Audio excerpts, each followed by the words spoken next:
Vocês vão fazer essa piada até o fim. Até o fim do curso. Do que tratou o primeiro capítulo? Do verbo. E o segundo capítulo? Vamos, irmãos? Bora, me ajuda? O casamento e a transformação da água, que é o primeiro milagre, não é? Que acontece aonde? Lá em Caná da Galileia, não é? Muito bem. E o terceiro capítulo? A história de Nicodemos e o seu encontro com Jesus, né? Nós vimos na aula passada, né, várias verdades acerca do encontro de Jesus com Nicodemos, né? E percebemos ao final que nós podemos ser o Nicodemos, né, que está se encontrando com Jesus, e que há libertação na vida de Nicodemos e que há libertação nas nossas vidas. Amém? Aleluia. Muito bem. Agora nós vamos falar de um capítulo que também é muito interessante, um capítulo que também é exclusivo de João, que é a história da mulher samaritana. O episódio da mulher samaritana também é narrado único e exclusivamente no Evangelho de João, ou seja, se não fosse por João, a gente não saberia que esse episódio aconteceu. Jesus sai da Judeia e volta mais uma vez para Galileia, tá? Atente para esse detalhe, tá bom? Jesus está novamente na Galileia, onde ele fez o seu primeiro milagre. No caminho, era necessário passar por Samaria. Por que eu grifei o era necessário passar por Samaria? Porque necessariamente era necessário. Necessariamente era necessário, ficou até esquisito, né? Mas é isso mesmo, né? Não havia somente um caminho entre a Judeia e a Galileia. O caminho escolhido por Jesus não era o caminho mais utilizado pelos judeus. O caminho mais longo para não ter que cruzar com os samaritanos. Olha só, gente, como é que era a situação. Se você tivesse que bater perna, dar uma caminhada, porque naquela época não tinha carro, concorda? O negócio era na canela mesmo, né? Você ia andar 120 ou 140? 120. Não é? Mas eles não, tá? Os judeus andavam 140 para não passar onde morava o samaritano. Eles preferiam fazer o caminho mais longo para não ter que lidar com aquela gente. Entendeu? Tá certo? Aquela gentinha, não é verdade? E 20 quilômetros, até hoje, gente, 20 quilômetros é 20 quilômetros, não mudou não, é muito até hoje, né? O Herbert está aqui, vai correr 20 quilômetros lá na Detox, ele sabe que, né, há uma diferença colossal, né? Mas eles andavam 20 quilômetros a mais. Jesus não, Jesus falou, não, peraí, vamos andar o caminho mais curto aqui, mas não é pelo caminho mais curto, mas é porque nós precisamos passar por lá, né? Chegaram a uma cidade de Samaria chamada Sicar, onde havia o poço de Jacó. Jesus, cansado da viagem, sentou-se à beira do poço por volta do meio-dia. Que hora era? É um sol de rachar, não é não? Meio-dia? Né? Eu não imagino que eu gostaria de buscar água meio-dia, né? Eu queria num horário mais tranquilo, né? Mas Jesus estava lá, meio-dia. Enquanto Jesus descansava, veio uma mulher tirar água, mas meio-dia, né? Como seus discípulos tinham ido comprar comida, Jesus lhe pede água. A mulher acha estranho o pedido, uma vez que os judeus não se dão bem com os samaritanos, né? Ué, se eles não conversam, por que esse camarada está me pedindo água, né? Aqui, ela estava falando com ele ainda sobre coisas carnais, né? O entendimento dela ali era água mesmo, né? Água para matar a sede do nosso corpo, né? Mas por que os judeus não se dão bem com os samaritanos? Por que eles andavam 20 quilômetros a mais? Que picuinha era essa, né? Haviam dois motivos. O primeiro era um motivo étnico. Samaritanos não eram puros, segundo os judeus e as suas obras, né? E olhar para a pessoa com um aspecto diferente daquilo que eles eram, os samaritanos não eram puros. Por quê? Porque segundo eles, isso era alguma coisa ruim para eles, né, os judeus, no tempo das invasões, né, vários povos vieram para Israel, e os samaritanos foram se casando com aquele povo e foram misturando a raça. Ou seja, eles não eram mais puros. Tá? E além disso, havia também uma divergência religiosa, muito por conta desse povo que veio, né? Alguns samaritanos, eles eram politeístas, eles acreditavam em vários deuses, né? E para eles, sagrado era só a Torá, o resto do Velho Testamento não era sagrado, tá certo? Então essas divergências faziam com que os judeus não quisessem nem conversa com um samaritano. E aí como pode então um judeu estar ali no poço conversando com ela? Ela achou estranho isso, né? Jesus então lhe diz: se você conhece o dom de Deus e quem lhe está pedindo água, você lhe teria pedido e ele lhe teria dado água viva, né? Aqui, a água viva, né, geralmente é um termo que se refere ao Espírito Santo, mas aqui ele está falando da vida eterna, né? Aí já inverte a conversa, não é mais ele pedindo água para ela, é ela, né, que devia pedir a água para ele. A mulher volta a lhe questionar, dizendo que ele não tem como tirar água do poço, porque o poço é fundo. Onde então ele poderia conseguir aquela água? Ela ainda estava falando com ele em aspectos carnais, né? Ela ainda não tinha entendido que a conversa era espiritual, não é verdade? Quem beber dessa água terá sede outra vez, mas quem beber da água que eu lhe der, nunca mais terá sede. Ao contrário, a água que eu der se tornará nele uma fonte de água a jorrar para a vida. Amém por isso. É isso que é o plano, não é? Era naquela época e é até hoje. Que essa água que nós bebemos, nós possamos jorrar para a vida eterna, transbordar essa água, para que todos possam ter a oportunidade também de beber dessa água. Era isso que Jesus estava falando para ela. A mulher, ainda sem entender, pede daquela água então, para que ela nunca mais tivesse que voltar ao poço. Ela estava entendendo o quê? Imagina se eu beber uma água que eu nunca mais vou ter sede, eu não vou ter que vir aqui meio-dia, não é verdade? Por que ela ia até o poço meio-dia? Para se esconder, não é? Porque ela não queria ser vista pelo povo, ela não era uma pessoa bem aceita na sociedade dela, e a gente vai já descobrir por quê. Jesus pede que ela vá chamar o seu marido e volte. Ela informa que não tem marido. Jesus diz que ela falou corretamente, uma vez que ela já teve 5 maridos e o homem com quem ela vive agora não é o seu marido. Aqui a gente vê a demonstração dos dons do Espírito Santo sobre Jesus. Aqui Jesus está tendo uma palavra de conhecimento, que é um dos 9 dons do Espírito Santo. Concorda comigo? Por quê? Porque Jesus nunca tinha visto essa mulher. E mesmo sem tê-la conhecido, Deus revela para ele naquela hora que ela de fato tinha tido vários maridos e que nenhum deles era o dela, não é? Há então a manifestação do Espírito Santo em Jesus. E esse dom que estava disponível para ele, está disponível também para nós. Todos os dons estão disponíveis para nós. Basta que a gente peça e se envolva com Cristo e tenha relacionamento com Ele, que também podemos andar no mesmo caminho. A mulher acha então que Jesus é profeta.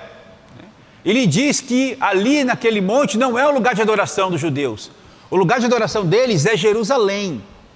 Então percebe que a conversa já começa a mudar, né? Antes era só um camarada no poço, agora é um profeta, perfeito? Mas esse profeta está no lugar errado. Ele não pode adorar ali, ele tem que adorar em Jerusalém. Olha o que então Jesus diz para ela: está chegando a hora, e de fato já chegou, e que os verdadeiros adoradores adorarão o Pai em espírito e em verdade. O que Jesus está dizendo para ela? Não interessa o lugar, interessa que você adore. Não interessa se é lá no templo, se é fora do templo, se é aqui, é onde eu estou adorando a Deus. Ele está comigo o tempo todo, né? Ontem na oração, quem é que estava na oração das 6 da manhã ontem? Os irmãos. Não dá nem 0,5% dos irmãos que estão aqui, né? Ontem na oração das 6 nós conversamos sobre isso. Elias afirmava que estava o tempo todo na face do Pai. Mesmo quando ele estava em outro lugar falando com outra pessoa, ele falava assim: eu estou aqui, mas Deus está aqui com a gente. É isso aqui que Jesus está dizendo, né? Não há um lugar de adoração. Todo lugar onde você está, e você está comigo, eu também estou. Diz a mulher: eu sei que o Messias está para vir. Quando ele vier, ele vai explicar tudo para a gente. Aí Jesus manda o clássico, né? Eu sou o Messias, eu que estou falando com você. Ele no começo era um homem qualquer, depois ele era o profeta, agora ele é quem? Ele é o Messias, né? Interessante é que aqui vai lá de encontro com o que a gente havia conversado no começo do curso, né? No Evangelho de João, as pessoas sabem que Jesus é o Messias logo de começo, não é verdade? E aconteceu de novo agora com quem? Com a mulher samaritana. Aconteceu com Nicodemos há pouco, e agora acontece com a mulher samaritana. Ele diz para ela claramente: eu sou o Messias, eu que estou falando com você. A mulher então volta para a cidade e disse ao povo que deveriam ir com ela, ver um homem que lhe disse tudo sobre o que ela havia feito. Será que ele não é o Cristo? Na hora que ela conhece o Messias, ela vira missionária na hora, irmão, né? Na hora que ela conhece o homem, tá? Tudo muda na vida dela. No Evangelho, no texto, diz que ela nem bebeu a água que ela foi buscar. Quando ela descobre que ele é o Messias, a água viva, ela nem tem mais sede física. O negócio dela agora é partir e fazer o quê? O ide do Senhor. E aí ela chega lá, né? E muitos samaritanos de Sicar creram em Jesus por causa do testemunho da mulher. Eles insistiram para que Jesus ficasse com eles, e ele ficou por 2 dias, e muitos creram, irmãos. Então o testemunho dela deu o start, ela foi lá e contou, e aí Jesus ficou com eles 2 dias, irmãos, sabe o que é isso? Ele ficou por 2 dias e muitos creram. Você imagina o que é Jesus junto com as pessoas durante 2 dias? O que aconteceu lá? Lá aconteceu um avivamento genuíno mesmo. Por quê? Porque muitas pessoas creram. Muitas pessoas creram. E no texto diz que no começo eles creram porque ela testemunhou, e depois eles creram porque eles viram. Eles viram. Tá certo? Então que nós também possamos ver, né? Porque Jesus estava lá, mas ele está aqui conosco. Amém? Entende? Então a mulher virou aquilo que nós devemos virar, irmão. Você já teve o seu encontro com Jesus? Sim ou não? Você já largou o seu balde e já partiu para poder falar sobre ele para as pessoas que você conhece? É esse o plano. Amém? Fala, Herbert. Exatamente. Ó, o irmão já fica matutando, né? Essa é a próxima. Tá certo? A gente tem que fazer isso, irmãos. Ela fez, e ela fez de largada. Ela se importou com o passado que ela tinha? Ela se importou porque ela já teve 5 maridos e nenhum marido era o dela? Ela não se importou com nada disso. Ela meteu o pé no balde e foi lá falar de Jesus. Amém? Muito bem. Olha só, a estratégia de Jesus é ótima. A estratégia é alcançar primeiro aquele que causa impacto na cidade. Ela não era uma mulher bem vista, não é verdade? Jesus foi nela. Há um outro episódio, lá em Lucas 19, onde Jesus estava passando por Jericó e queria alcançar a cidade inteira. O que ele faz? Ele vai no Zaqueu. Zaqueu não era um camarada querido. Zaqueu era um publicano cobrador de impostos, tido como ladrão pelo povo. Jesus vai nele e fala: Zaqueu, eu vou hoje para a sua casa. E lá há transformação. E aí o povo olha e fala: cara, se esse camarada aí se converteu, não é verdade? Eu acho que tem uma chance aí, né? Para mim também, não é verdade? Se a mulher samaritana se converteu, uai, né? Se aquele camarada mais bucha do mundo se converteu, uai, não é verdade? Essa era a estratégia. É isso que acontece com a mulher samaritana. Ela era conhecida na cidade. Depois que Jesus alcança, ela corre para a cidade e ministra para todos eles. Primeiro ela chama ele de quê? Senhor. Depois ela chama de profeta. Depois ela sabe que ele é o Cristo. No primeiro encontro com ele, ela já sabe tudo. Já fica tudo claro para ela. Jesus se revela no Evangelho de João. Não é verdade? O capítulo 4 não termina aí. O capítulo 4 ainda relata a cura do filho do oficial do rei, né? Mais um sinal de Jesus narrado somente no Evangelho de João, mais um deles. Mais uma vez ele visitou Caná da Galileia, onde teve o primeiro milagre. E ali havia um oficial do rei, cujo filho estava doente em Cafarnaum. O oficial o procurou e suplicou para que o seu filho fosse curado. Aí Jesus diz para ele o seguinte: se vocês não virem sinais e maravilhas, nunca crerão. O que Jesus está dizendo para ele ali?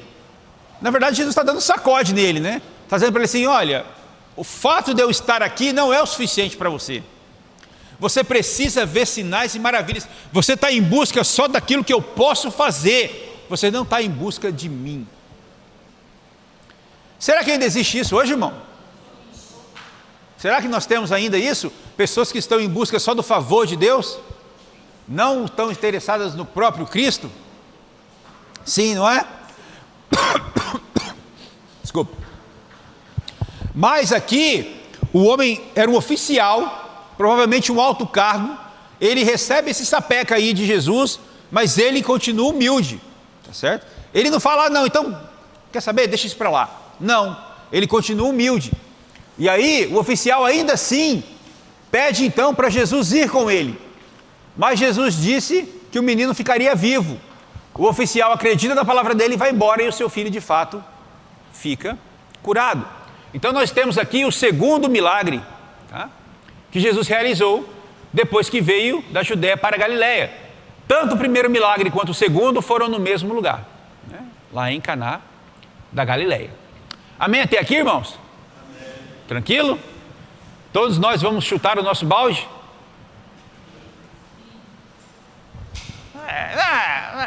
Meia sola. Muito bem. Não é o balde da dieta. Não, esse não, irmão. Esse não chuta não, né? Irmãos, agora nós vamos para o capítulo 5, que também é um dos capítulos maravilhosos do Evangelho de João. É um capítulo conhecido por muitos, né, que é a cura junto ao tanque de Betesda, né? Vamos conversar acerca desse capítulo. Aqui entra uma observação importante, tá? O capítulo 5 inicia uma nova seção do livro de João, que vai até o capítulo 8. Aqui, Jesus declara o que ele é e por que ele está nesse mundo. Começa uma discussão acirrada entre Jesus e os líderes religiosos. É a partir daqui que eles começam a confabular para matá-lo, tá certo? Jesus começa agora a meter o pé na porta com gosto, tá certo? Vamos lá. Mais um sinal de Jesus que é narrado somente no Evangelho de João. Daí a exclusividade toda que a gente vem falando desde o começo, né? 92% é inédito, isso também é inédito. Então a gente sabe dessa cura em razão do Evangelho de João.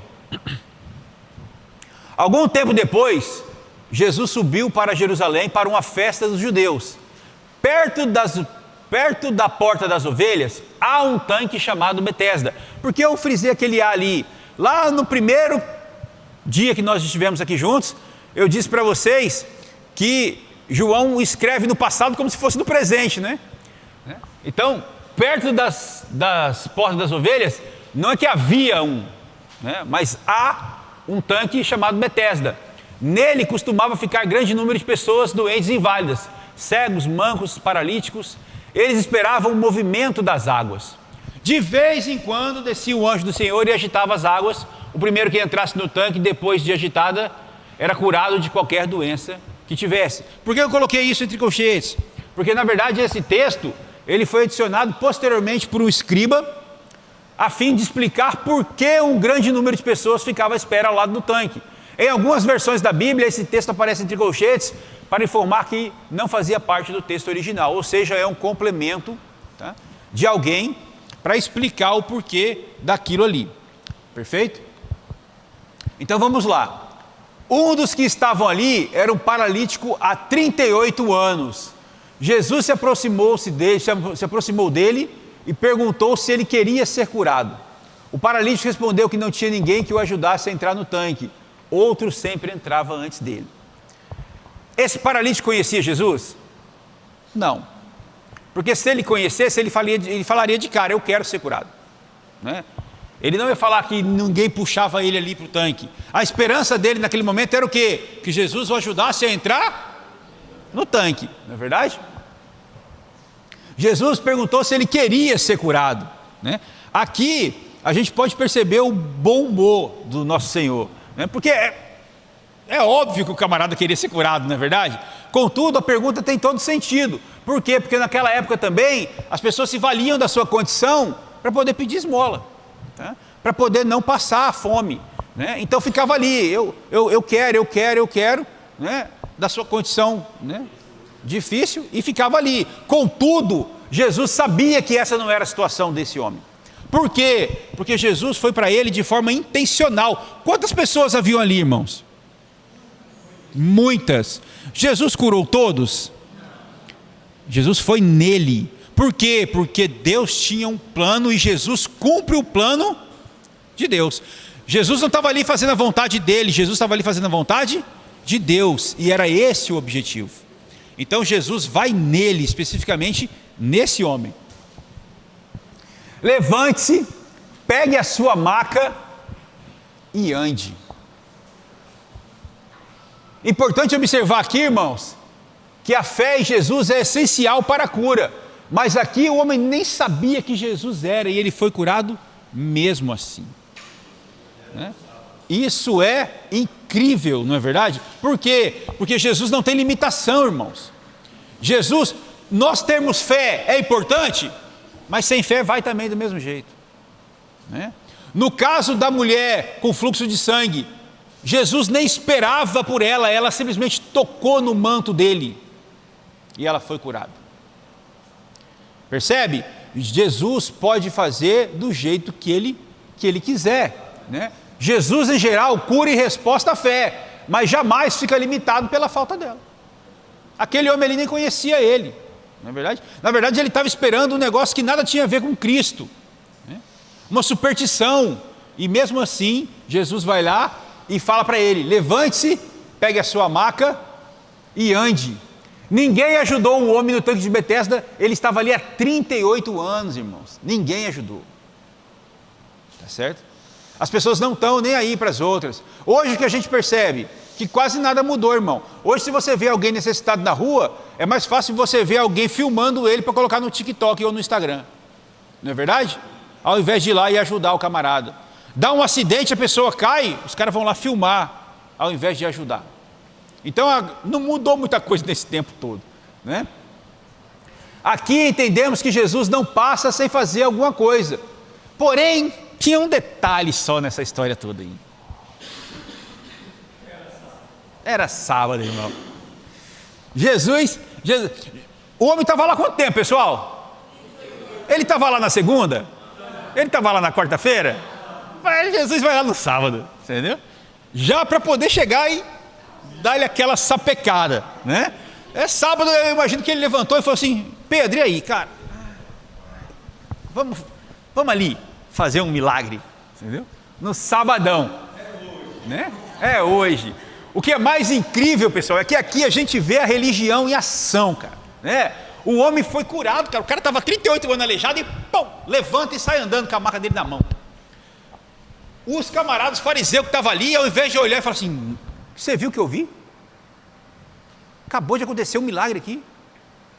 O que os camaradas falaram assim, ei, ô ex-paralítico, cara, você está carregando a sua maca no sábado, você não pode carregar nada no sábado.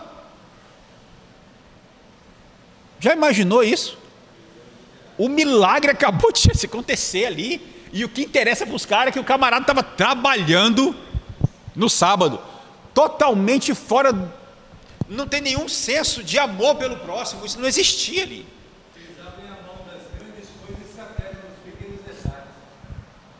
O que interessa era a lei, não é verdade?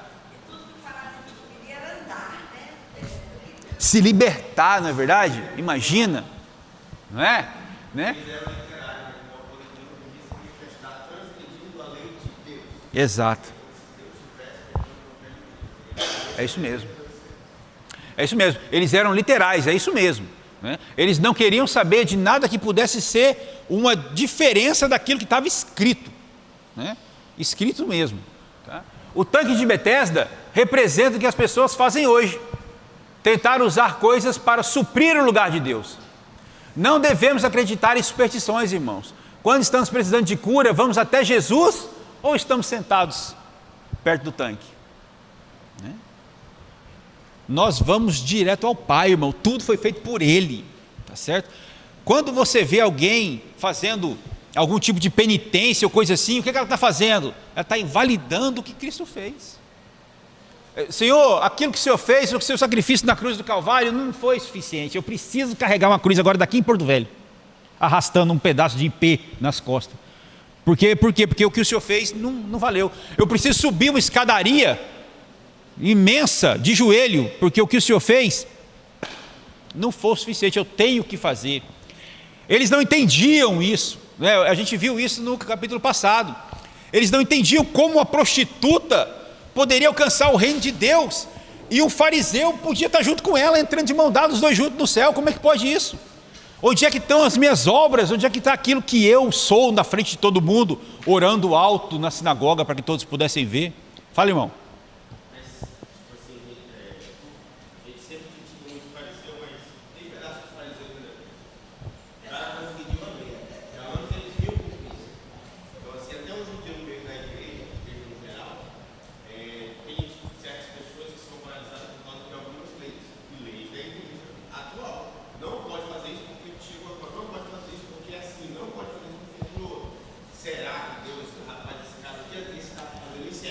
Perfeito. Perfeito. O que o William está dizendo aí é o seguinte: nós temos fariseus até hoje, irmão. Entendeu? O problema da igreja é a religião. Entendeu? Deus não veio pregar religião. Não veio pregar religião. Deus veio pregar Cristo, salvação, cuidar do seu irmão. Cuidar. Se você olhar para o seu próximo igual você olha para você, você jamais fará mal para ele. Você jamais falará para ele assim: ah, você era alguma coisinha antes e agora você... Isso não existe, irmãos. Cristo não veio falar de religião. A religião é uma coisa nossa. É a gente que destrói o processo. A religião afasta o homem de Cristo. Concorda com isso? A religião afasta o homem de Deus, tá? Deus veio pregar o evangelho da doação, irmão, da multiplicação. Aquilo que é meu é seu. Nós vamos compartilhar o que nós temos. A palavra foi feita para ser compartilhada, tá? Não adianta também eu simplesmente compartilhar a palavra e não dar aquilo que meu irmão precisa. O irmão está passando fome, você fala assim: eu vou orar por você, irmão, vai em paz. Resolve?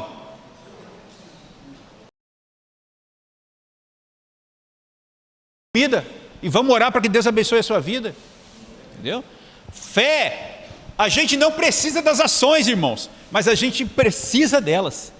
Entende? Vai acontecer de todo modo. Por quê? Porque você entende o evangelho. Não é verdade? Muito bem. Então, vamos prosseguir. Eu lhes asseguro, crê naquele que me enviou, tem a vida eterna e não será condenado, mas já passou da morte para a vida. Quem crê naquele que me enviou tem a vida eterna. Quem crê no Pai. Se testifico acerca de mim mesmo, o meu testemunho não é válido. Há outro que testemunha em meu favor, e sei que o seu testemunho a meu respeito é válido. Isso aqui acabava com os fariseus. Por quê? Porque quem é o outro que testifica a favor de Jesus? É o Pai. E aí eles olham para Jesus e falam: como é que é? Você está dizendo que você é o Filho de Deus?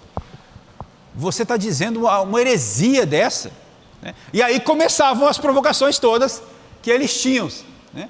Os fariseus sabiam de cor os 5 primeiros livros da Bíblia, eles conheciam a palavra, mas não tinham fé no Cristo. O Cristo estava ali do lado deles e eles ignoraram ele. Aí Jesus diz: são as Escrituras que testemunham a meu respeito. Toda palavra é sobre Jesus. A Bíblia não é um livro sobre a criação. A Bíblia é um livro sobre Cristo. Desde o começo, Cristo está lá. Nós vimos aqui que João começa do mesmo jeito que começa Gênesis, não é? No princípio, o verbo fez tudo. Quem é o verbo? É Jesus. Jesus é quem criou tudo de acordo com a ação de Deus. Jesus estava lá desde o princípio. Todos os sacrifícios do Velho Testamento fazem alusão ao sacrifício final do Cordeiro de Deus. A Bíblia é sobre Jesus. A Escritura fala sobre ele. Moisés escreveu sobre ele. Quando Moisés levanta a serpente para que todos fiquem curados, Moisés está levantando quem, irmão? Cristo. Não é verdade? E aí Jesus falava isso, os caras ficavam loucos, né? Contudo, não pensem, olha só essa palavra. Imagina que você é um dos religiosos da época. Aí Jesus manda essa aí, ó. Contudo, não pensem que eu os acusarei perante o Pai. Quem os acusa é Moisés, em quem estão as suas esperanças. Se vocês crescem em Moisés, creriam em mim, pois ele escreveu a meu respeito. Visto, porém, que não creem no que ele escreveu, como crerão no que eu digo? O que ele está dizendo ali? Que aquele em quem eles depositavam todas a sua fé, Moisés, era aquele que acusava eles. Já imaginou? Tá? Vocês idolatram tanto Moisés é o camarada que vai acusar vocês. Por quê? Porque Moisés escreve sobre mim e eu estou aqui. E vocês não estão vendo. Isso aí foi gerando uma série de entraves entre eles, né? E culmina lá no capítulo 20, né? Onde Jesus é crucificado. Tudo bem até aqui? Fala, meu amigo. Eu acho que uma coisa interessante é que Jesus sempre testifica o modo como nós devemos agir, né? Como nós devemos ser, como nós devemos fazer. E ali Jesus ele entrou, né? Teve um monte de doente, ele foi lá e entrou um só, no sábado, e ele foi embora. Extremamente intencional. Tem um hábito de se envolver com Cristo e orar quando tem uma decisão para tomar. Uma decisão que tem certo e errado, né? Aí você vai para Cristo, Senhor, o que eu devo fazer? Né? Mas nem toda decisão é certo e errado. Às vezes é só um caminho que você precisa tomar. E nós também precisamos aprender a colocar essas situações em oração, para que Deus nos dê direcionamento. Porque nem todo direcionamento vai levar você para a treva, mas às vezes aquele caminho não é o melhor caminho. Não é um caminho ruim, mas é só que não é o melhor caminho, né? Mas nós temos por hábito orar quando a gente tem uma dúvida, né? Senhor, eu devo aceitar esse emprego ou não? Senhor, eu devo fazer isso ou não? Eu devo morar na outra cidade, sim ou não? Tá certo? Mas o que eu estou querendo dizer aqui é, coloque a sua vida em oração. Deixe que Deus guie os seus caminhos. E aí você vai andar no caminho certo. Amém? Agora nós vamos falar do capítulo 6 do Evangelho de João. Esse também é um dos capítulos que são aí, é um capítulo incrível. E este, diferente dos que a gente viu até agora, ele é o capítulo com o milagre que acontece em todos os evangelhos. É o único milagre relatado nos 4 evangelhos, que é a multiplicação dos pães. Está lá em Mateus, Marcos, Lucas e João. Tá? A parte 1 é a primeira multiplicação dos pães, e a parte 2 é o sermão do pão da vida. Então vamos lá.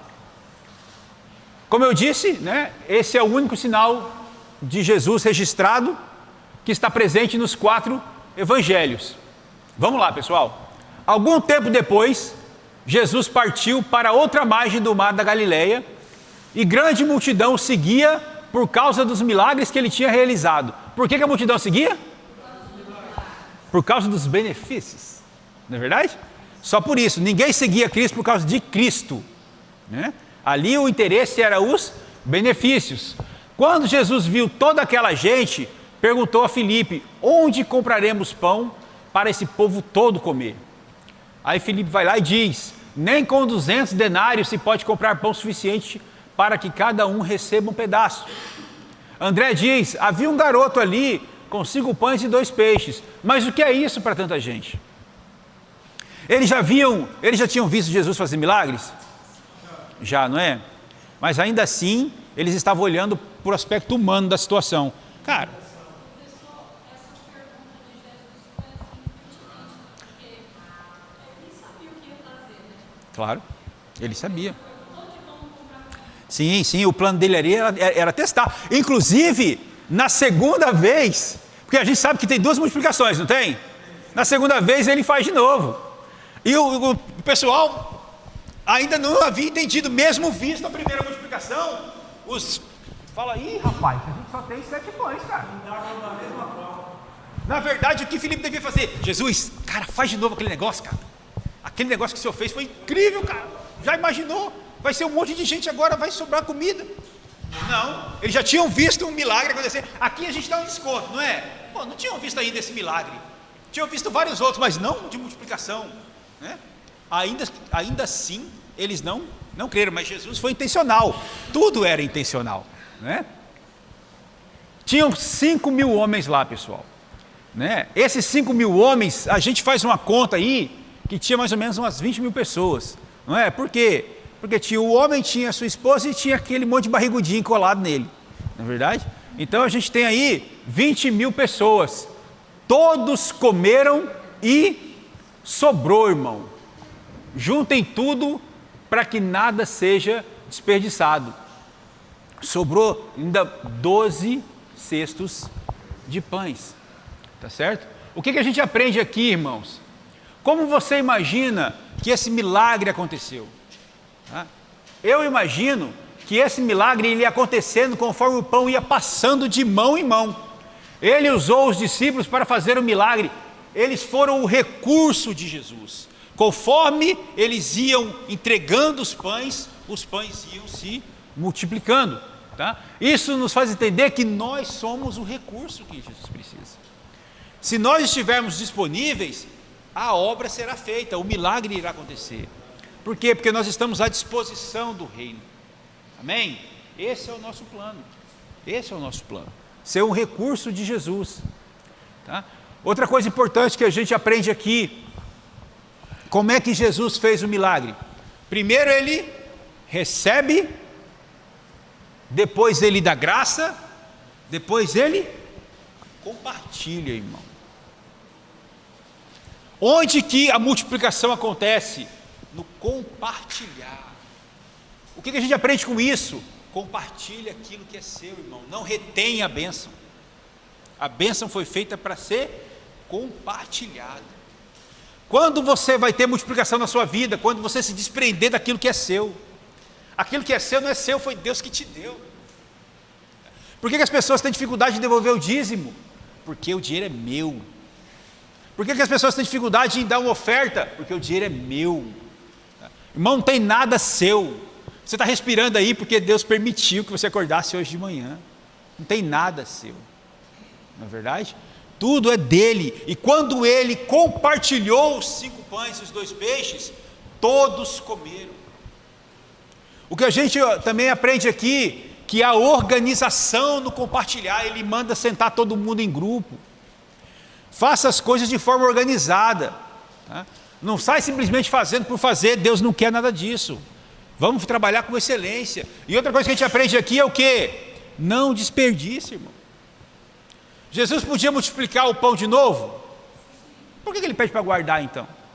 Se ele podia fazer de novo, né? Não desperdício, ele está ensinando para nós aqui, né? Amém? Muito bem. Ao anoitecer, os discípulos entraram num barco e começaram a travessia para Cafarnaum. Já estava escuro e Jesus não estava com eles. Depois de terem remado cerca de 5 ou 6 quilômetros, viram Jesus se aproximando do barco, andando sobre as águas. Ficaram apavorados, mas logo Jesus avisou que era ele e os receberam no barco. Por que eu quis dar ênfase aqui? Porque até agora nós estamos falando, isso aqui acontece no Evangelho de João. Nicodemos, Evangelho de João. A mulher samaritana, Evangelho de João, né? Tudo acontece no Evangelho de João. Contudo, o livro de João não relata que Pedro andou sobre as águas para ir ter com Jesus. Se nós só tivéssemos o Evangelho de João, a gente ia ficar sem saber essa parte, né? Até agora a gente teve acréscimos, né? Nessa parte João não fala sobre isso, tá certo? Então aqui não há o relato de que Pedro, né, anda sobre as águas. Claro que isso não é um demérito do Evangelho de João, a gente já conversou sobre isso. São visões diferentes que dão no mesmo propósito, né? Morte e ressurreição de Cristo. Tá? A partir do versículo 25, o Evangelho de João apresenta o sermão do pão da vida. A multidão continuou atrás de Jesus, não pelos sinais, mas porque comeram o pão e ficaram satisfeitos. Agora o plano já era, rapaz, esse negócio tem comida, irmão, né? Eu vou onde tem comida. Vai na minha célula, irmão, tem lanche. Lota. Ei, hoje na célula tem churrasco, ó. Vocês já foram na célula do Wagner quando tem pão de alho com carne? Meu irmão, você tem que ir, cara. Pensa no trem bom, entendeu? A gente está indo por causa de quê? Por causa da comida, irmão, né? Irmão, o nosso plano é ir lá por causa de Cristo, né? Mas por enquanto o pessoal estava indo atrás do quê? Da comida. Não trabalhem pela comida que se estraga, mas pela comida que permanece para a vida eterna, a qual o Filho do Homem lhes dará, né? Irmãos, o plano é trabalhar para o homem, é trabalhar para Cristo, porque assim nós teremos a vida eterna. A obra do Pai é essa: crer naquele que Ele enviou. Essa é a obra do Pai, é isso que Ele quer que nós façamos, crer naquele que Ele enviou. Por quê? Porque se nós cremos naquele que Ele enviou, tamanho será o nosso constrangimento que nós iremos trabalhar para Ele. Na Bíblia não está dizendo que você tem que ir lá e sair fazendo as obras, mas não tem como não fazer isso, não é verdade? Não tem como não fazer isso. Por quê? Porque eu não vou reter a minha bênção, irmãos, eu vou compartilhar, porque é isso que Deus quer de nós, não é verdade? O milagre acontece na multiplicação, no compartilhamento. Então lhe questionaram sobre o que ele faria para que o povo acreditasse nele. Moisés havia dado o maná, o pão do céu, para seus antepassados durante a travessia do deserto. Jesus afirma que não foi Moisés que deu o maná, mas sim seu Pai que lhe dá o verdadeiro pão do céu, pois o pão de Deus é aquele que desceu do céu e dá vida ao mundo. O que é que Jesus está dizendo ali? Seus cabeção, olha para mim, eu sou o pão do céu. O maná que sustentou a todos, sou eu. Eu sou o pão do céu. João 6,35. Eu sou o pão da vida. Aquele que vinha a mim nunca terá fome. O que ele disse para a mulher samaritana? Que aquele que fosse a ele nunca mais teria? Jesus é a obra completa, irmão. Não tem nem sede, não tem nem fome. O homem pode viver sem todas as coisas, mas sem água e sem comida ele não vive. E a água e a comida estão aonde? No próprio Cristo. No próprio Cristo. Eu sou o pão vivo que desceu do céu. Se alguém comer desse pão, viverá para sempre. Este pão é a minha carne que eu darei pela vida do mundo. De quem que ele vai dar? Do mundo, irmão. Não é da vida dos judeus, não é da vida, não, é do mundo. De todos nós. Você é mundo? Você está incluído no pacote, irmão. Amém por isso. Todo aquele que come a minha carne e bebe o meu sangue, permanece em mim e eu nele. Ao ouvirem isso, muitos dos discípulos disseram: dura essa palavra, quem pode suportá-la? E muitos que estavam o seguindo, deixaram ele. Qual foi a reação de Jesus ali, irmãos? Dura essa palavra, eu não posso fazer isso, comer da carne, beber do sangue. Eu vou embora. Jesus perdeu seguidores. Ele recebeu dislike lá, né? Unfollow. E aí? Qual foi a reação dele? Não, peraí, pessoal. Vai embora não, foi mal. Entendeu? Não é bem assim não, desculpa. Volta aí, vamos caminhar junto. Foi isso que ele fez? Quando ele virou lá e perdeu os seguidores dele, né? Qual foi o comportamento dele? Ele ficou chateado? Jesus olhou para aqueles 12 que estavam junto com ele e falou assim: uai, porta aberta aqui, ó. Vocês querem ir embora? Vocês podem ir. Se vocês não forem fazer o que está designado para vocês, outros farão, porque a minha obra será cumprida. Está chateadinho? Tá bravo? Entendeu? Tá? Pega descendo. Tá? Vai acontecer, irmãos, a obra de Jesus será completa, comigo ou semigo. Tá? Mas o interessante é que seja comigo, né? Então que eu esteja disposto. Jesus não estava interessado em seguidores que não acreditassem nele e principalmente que não estivessem dispostos a estabelecer o reino de Deus na terra. Não se importou em ter plateia, falou o que precisava ser falado. Às vezes você está lá no meio do ambiente lá dos seus amigos e você não tem um comportamento cristão, por quê? Porque você não quer se indispor, né? Você não quer que as pessoas do seu convívio sabem que você é crente, irmão, né? Eles sabem, ou você é o crente escondido ali, né?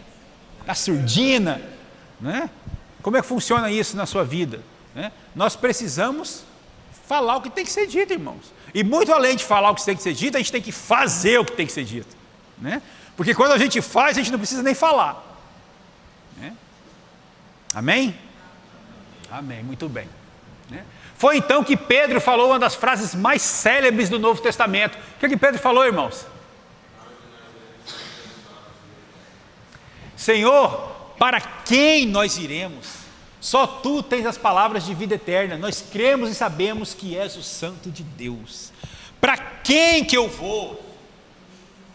Não é nem para onde eu vou, é para quem que eu irei. Para onde eu vou não tem problema, se o Senhor estiver comigo, eu vou. Agora, para quem que eu vou? Eu só posso ir para o Senhor. Por quê? Porque nós cremos e sabemos que és o Santo de Deus. Amém? A fé leva, irmão, a algum tipo de ação. Para ser salvo, basta ter fé. Mas a fé que salva nunca está sozinha. É o que a gente conversou há pouco, né? Ela sempre vem acompanhada de obras. Leia Tiago 2, do 14 ao 17. Alguém lê para nós aí? Tiago 2, do 14 ao 17, em alto e bom som.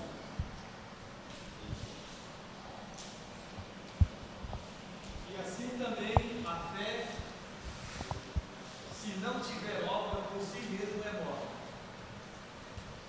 Continua? Até o 17.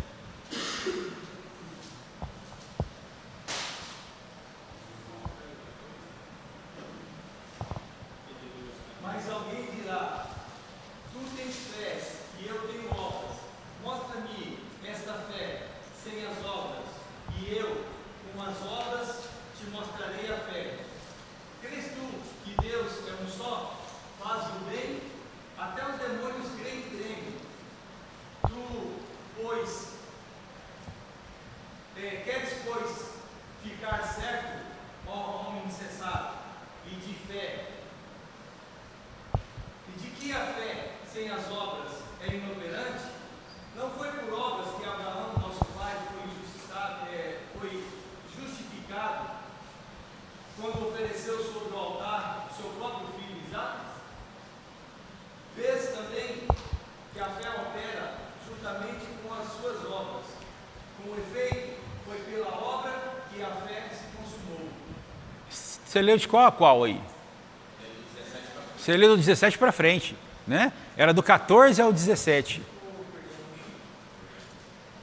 Meus irmãos, se adianta alguém dizer que tem fé se ela não tem acompanhada de ações? Será que essa fé pode salvá-la? Por exemplo, pode haver irmãos ou irmãs que precisam de roupa e que não tenha nada para comer? Se vocês não dão o que elas precisam para viver, não adianta nada dizer que Deus os abençoe. Vistam, agasalhem, comam bem. Portanto, a fé é assim. Se não vier acompanhada de ações, é coisa morta. Exatamente. É aquilo que nós havíamos conversado, não é? A fé, ela induz você a agir. Por quê? Porque senão você não vai estar fazendo o que Deus quer que você faça, que é cuidar do próximo. O evangelho não é acerca de você, é acerca do outro. Se o outro pensasse do mesmo jeito, o evangelho era acerca de nós todos. Não é verdade? Então esse é o plano, né? Que nós tenhamos ação, né? Como você mostra para a água que acredita que ela vai matar a sua sede. Como é que você faz isso? Você bebe ela, não é? Do contrário, você não mostra para a água que ela é capaz de matar a sede. Como você mostra para a carne que acredita que ela mata a sua fome? Comendo. Né? Eu tenho a ação. No capítulo 4, Jesus é a água viva.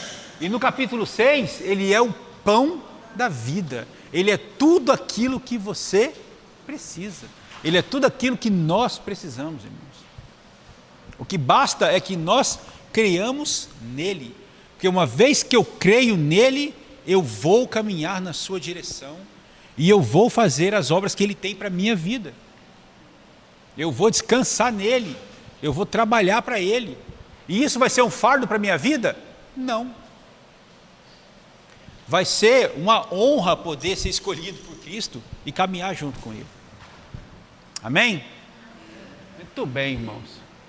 Nesse capítulo que nós estamos também está ensinando aí, né? Perguntaram para Jesus, qual é a obra que tem que ser feita? E aí Deus naquele que ele enviou, né? Exatamente. Essa é a obra, crer naquele que ele enviou. O resto é consequência dessa obra. Né? O resto é consequência de crer. Né? Se eu estou crendo, todas as outras coisas irão acontecer. E não é só crer, irmão. Crer até o próprio diabo crê e treme. Né? É crer no sacrifício, é crer na ressurreição, é crer no poder de Cristo nas nossas vidas, irmãos. É isso que a gente precisa crer. Não é crer que ele veio caminhar entre nós, não. Tá? Exatamente. Tá? Comer da carne de Jesus significa crer em tudo que foi revelado através da carne de Jesus. Beber de seu sangue significa crer em tudo que seu sangue derramado na cruz representa. A essência do sermão do Pão da Vida é muito simples. Creia. Creia. Né? E tudo vai acontecer. Amém, irmão? Muito bem? Joia. Até aqui? Em paz? Joia. Então vamos continuar. Vamos agora para o capítulo 7. No capítulo 7, Jesus vai à festa das cabanas. Vamos conversar sobre isso. Jesus continuou percorrendo a Galileia, mas longe da Judéia, pois sabia que ali os judeus queriam matá-lo. Por que será, né, que eles queriam matá-lo? Né? A gente já percebeu agora. Né? Jesus ia lá e colocava o dedo na ferida mesmo. Né? Ele não estava interessado em ser bonzinho, em ser político.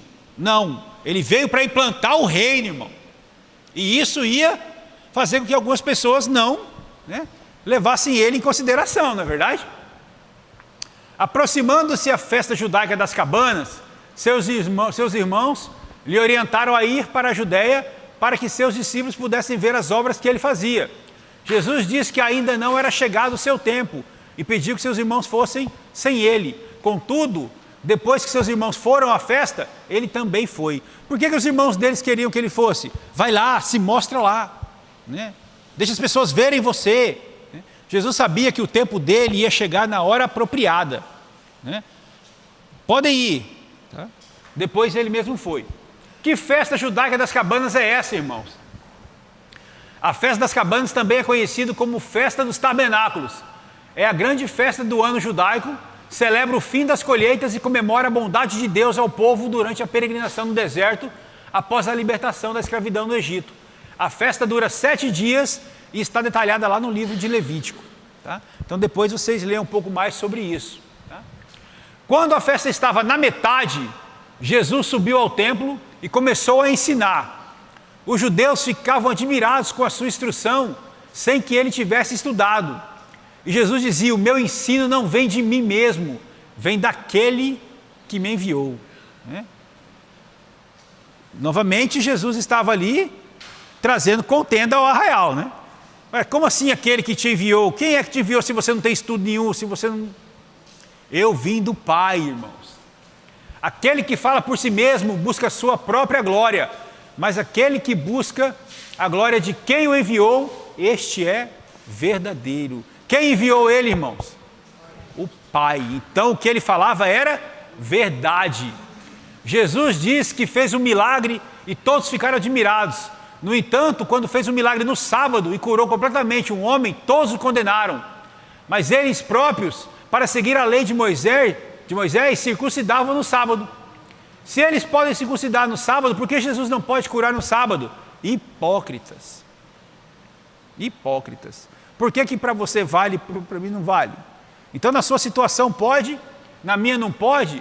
Não julgue apenas pela aparência, irmãos, mas façam julgamentos justos. Tá? Então os judeus se perguntavam, será que este é mesmo Cristo? Mas não pode ser, nós conhecemos esse homem, e o Cristo quando vier, ninguém o conhecerá. Tá? O que eles esperavam, irmãos? Um homem de uma estirpe rica, né? Um homem que pudesse ser diferente, um homem culto. Tá? Eles não esperavam que viesse o Salvador de Nazaré, irmãos. Jamais. Mas Jesus não está nem aí para isso, irmãos. Jesus usou pescadores para fazer a obra. Ele foi lá no meio dos estudados lá de Israel e falou assim, vamos catar aqui, vem cá Nicodemos, vem cá. Foi isso que ele fez? Não, ele foi nos improváveis mesmo. Tá? Por quê? Porque Jesus está interessado no coração. Jesus não está interessado no seu diploma. Entendeu? Não é isso que ele quer. Ele quer a sua disponibilidade. Quando ele foi em João, em André, em Tiago, todos eles largaram o que estavam fazendo e foram segui-lo.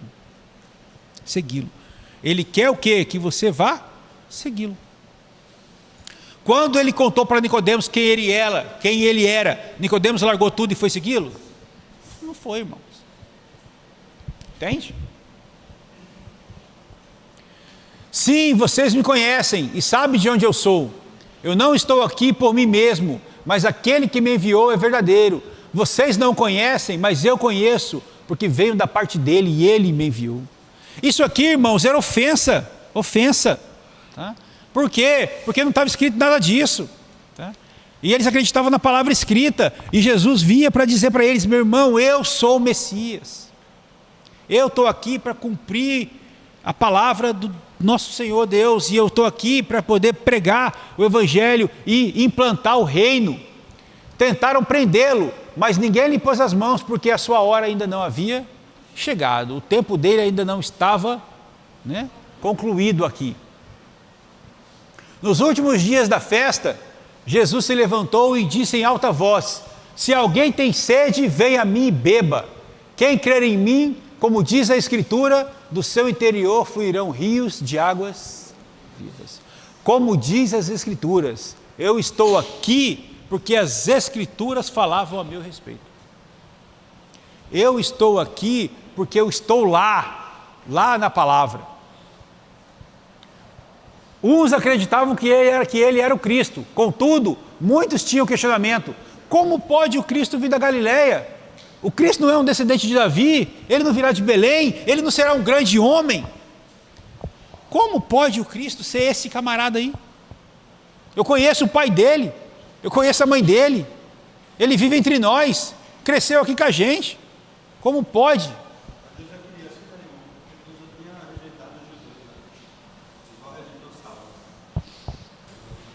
Tudo isso faz parte do plano. Sim, no fim das contas é isso mesmo. Ele fez o que estava na escritura. Ele subiu na escadaria do lado direito e disse lá para Deus. Quando na festa da verdade, o sacerdote jogava água na escadaria, profetizando. Ele veio e fez. Amém. Muito bem, irmãos. Os guardas que foram... Essa parte é muito boa, né? Os guardas que foram para prender Jesus voltaram para o local onde estavam os fariseus com as mãos vazias. Os guardas foram lá prender Jesus. Aí chegaram lá, converteram, irmão. Ninguém jamais falou da maneira como esse homem fala. Chegou lá um monte de gente para prender o homem. Chegaram lá, converteram tudo. Entendeu? Falaram, cara, não pode, não tem como prender. Entendeu? É o Messias. Entendeu? Nicodemos, um deles, olha o Nicodemos aparecendo de novo aí, né? Perguntou, a nossa lei condena alguém sem primeiro ouvi-lo, para saber o que ele está fazendo? E aí, os outros fariseus todos indignados, você também é da Galileia? Verifique e descobrirá que da Galileia não surge profeta. Aqueles já estavam errados, né? Porque Jonas era da Galileia. Além disso, os fariseus também não estavam considerando que Deus pode levantar um profeta onde Ele quiser. Onde Ele quiser. Amém, irmãos? Até aqui? Tranquilo? A gente está bem andando, né? Mas estamos num bom caminho. Esse é o nosso último capítulo de hoje. Tá? Agora nós vamos falar sobre a mulher adúltera, que também é um dos capítulos também bem conhecidos, né? Da Bíblia toda, do Novo Testamento, né? Porque aqui Jesus tem uma sacada muito boa, né? E também é um episódio narrado somente aqui no Evangelho de João. Tudo bem, irmãos, até aqui, tranquilo? Em paz? Muito bem. No outro dia pela manhã, Jesus retorna ao templo para continuar ensinando. Os mestres da lei e os fariseus trouxeram uma mulher surpreendida em adultério. O que significa isso, irmãos? Que ela foi pega com a boca na botija, tá certo? Ela estava ali no ato, surpreendida em adultério. Em flagrante delito, isso aí, né? Na lei de Moisés, ela devia ser apedrejada. E o Senhor, o que diz? Fala, meu amigo.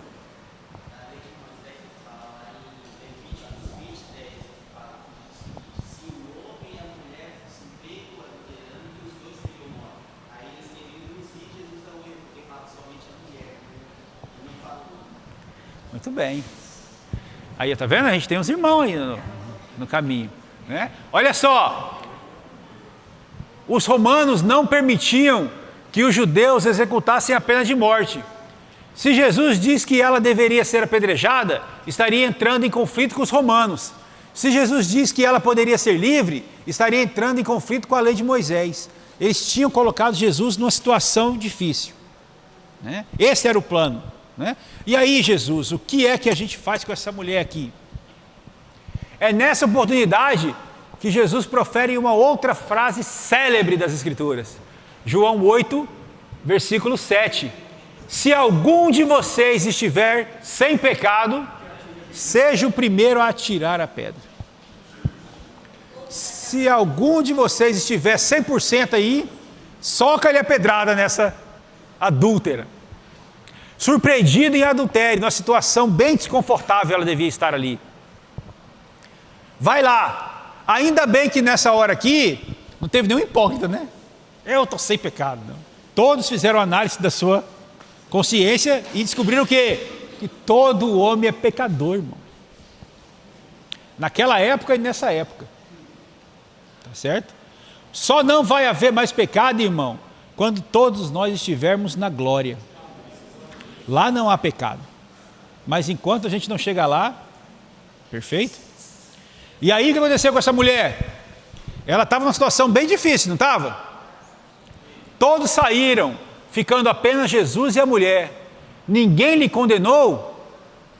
Eu também não a condeno. Contudo, abandone a sua vida de... Oi. Sim, com certeza. Tá?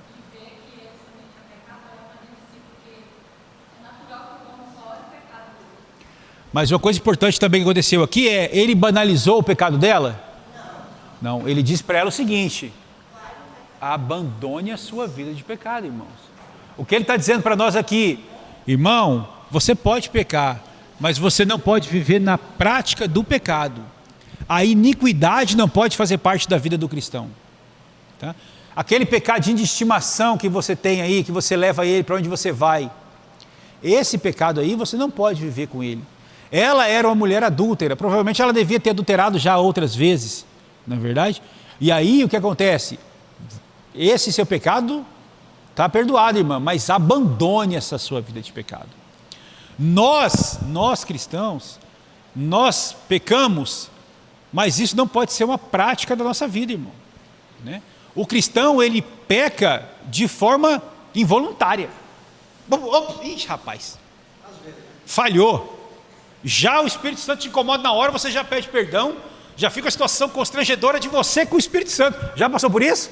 Porque eu já, tá? Eu não sou o fariseu hipócrita, não, eu já, tá? Inclusive ontem, né? Então... que a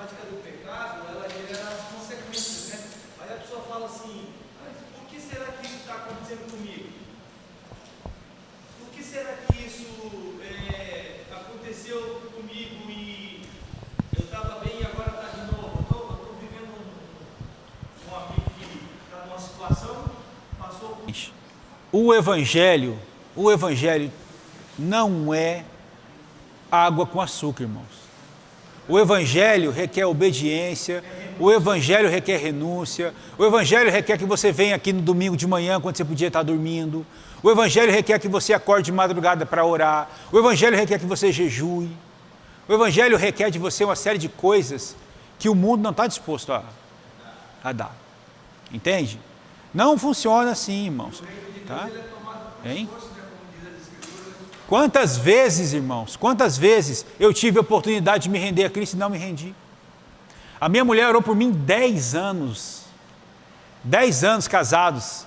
10 anos eu vendo Cristo se manifestar da vida dela, por tabela na minha vida. E eu... Nada. Por quê? Porque eu não havia entendido isso tudo, né? Todo mundo tem um caso desse na sua casa, ou na sua família, ou de algum amigo seu. Tá certo? Acontece. Tá? Eu tenho um amigo, meu vizinho. Cara, o cara quase morreu no Covid, irmão. Quase morreu, entrou na UTI aqui, foi bater lá em São Paulo. Enquanto ele estava nesse processo, ele era crente, irmão. Cara, estou querendo isso. Entendeu? Ele era crente. Tá? Passado um tempo, ele foi fazer uma festa para poder celebrar o aniversário dele. Ao invés dele fazer um culto de celebração a Deus e Senhor, muito obrigado porque o Senhor me livrou e eu aqui daqui em diante eu vou andar contigo, cachaça e farra, meu irmão, porque eu estou vivo, né? Exato, entende? Infelizmente, irmãos, a gente tem que cuidar para que nós não sejamos esse, entende? Oi.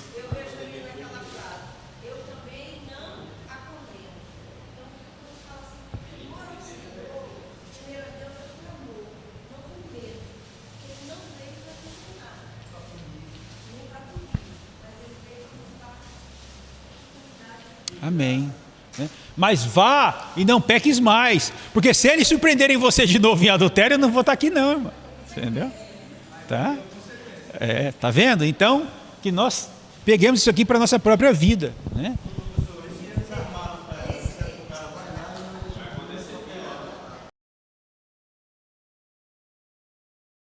Ela não ia, não, né? Ela já tinha a tendência maléfica, né, do adultério, né? Certamente. Né? É o que você trouxe em negrito aí.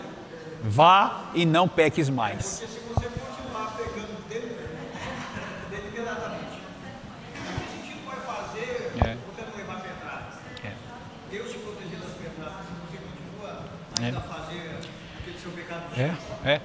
É por isso, irmãos, que há uma distorção imensa da graça do nosso Senhor Jesus. Porque as pessoas encaram a graça como um atestado para pecar, né? Eu peco, eu estou sobre a graça, está tudo bem, né? Mas não é isso não, irmãos. É aquele que perseverar até o fim, que será? Perseverar até o fim. Tá? Amém? Muito bem. 3 fatos importantes do pecado, irmãos. O pecado tem condenação? Tem condenação? O pecado tem poder? Tem poder? O pecado tem preço? Tem. Né? 3 fatos importantes da salvação. Pela morte de Jesus na cruz, a condenação do pecado foi cancelada, irmãos. Eu agora sou livre, eu sou salvo. Mesmo tendo um monte de pecado, eu sou salvo. Tá? O Espírito Santo é o poder e coloca a nossa natureza pecaminosa em xeque. Coloca ou não coloca? Quando você peca, você não percebe na hora? O relacionamento vertical com Deus não deixa cicatriz nem consequência do pecado, irmão. Irmão, você é livre. Ah, mas eu tenho um monte de pepino para trás. Não tem problema. Daqui para frente você é agora uma nova criatura em Cristo Jesus. Do seu passado eu jamais me lembrarei. Não se preocupe. Vá e não peques mais. Daqui para frente, vai e não peques mais. O para trás não interessa. Ah, mas eu tive uma vida horrível para trás. Cara, isso não interessa. Não interessa para nenhum de nós. Tá? Mas eu preciso melhorar um pouco. Eu estou muito ruim para poder aceitar Jesus. Irmão, Ele amou o mundo. Percebe? Ele amou o mundo. Ele ama você do jeito que você está aí. O que Ele quer agora é que você vá e não peques mais. Só o débito que tem que saudar. É bom, né? Bom, né? Voltando a ensinar no templo, Jesus diz: eu sou a luz do mundo. Quem me segue nunca andará em trevas, mas terá a luz da vida. Na luz, irmãos, tudo está à mostra. Não é verdade? Os judeus ficavam indignados, dizendo que ele estava testemunhando acerca de si próprio e que por isso seu testemunho não era válido. Mas Jesus dizia que seu testemunho era sim válido. Por quê? Porque ele falava acerca do que Deus, o Pai dele, testificava. E isso era uma confusão imensa. Aqui, irmãos, vem um trecho bem forte, né? Entre os versículos 42 e 47. Alguém lê para nós aí.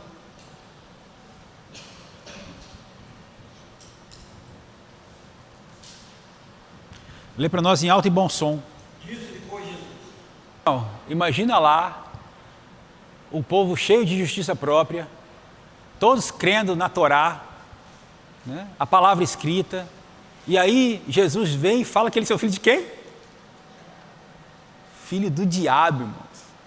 Todos eles crendo que são filhos de Deus, e Jesus diz, fala, ei, vocês estão tudo enganados, cara. Vocês são filho do diabo, pai da mentira, não há verdade neles. Aí a gente entende, né?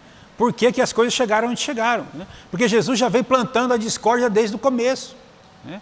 Ele vem fazendo o que era necessário fazer, ele não estava ali para poder agradar ninguém, ele não estava ali para ser político, ele não estava ali para fazer parte do partido, dos fariseus, dos saduceus, não era esse o interesse dele. O interesse era implantar o reino, e no reino não havia nada disso.